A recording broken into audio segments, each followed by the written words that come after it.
大家好，我是小颖。今天我们用鸡蛋和青椒来做好吃的。首先把青椒蒂去掉，再切成2厘米左右的小段，再把青椒籽也去掉，然后装入碗中备用。再准备2块鸡胸肉，先切成薄片，再剁成肉泥，装入碗中备用。再准备1块大葱，切成葱花，装入肉馅的碗中。生姜擦成姜蓉，装入碗中。再加1勺盐，1勺生抽，1勺料酒，1勺蚝油，适量的白胡椒粉，再打入3颗鸡蛋，最后加1小勺淀粉，充分搅拌均匀，像这样就可以啦。再把它装入保鲜袋里或者是裱花袋，然后系上放一旁腌制10分钟。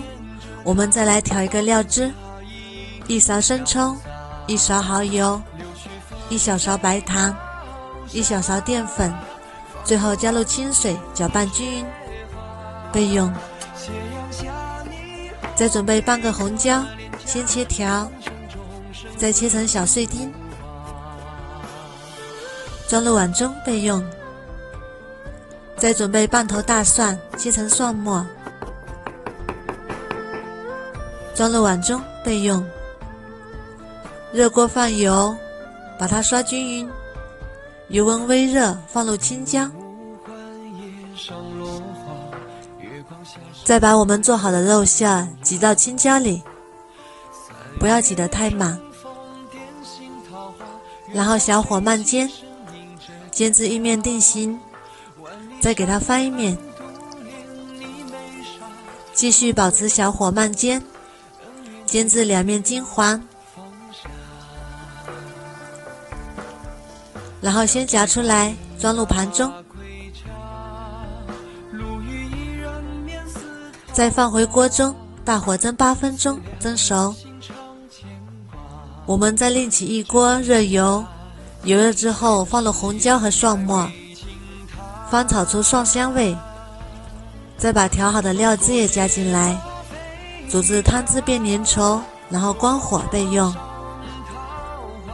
青椒也蒸得差不多啦，哇，好香啊，香喷喷的。再把酱汁淋在青椒上，好吃又好看的青椒酿肉就做好啦。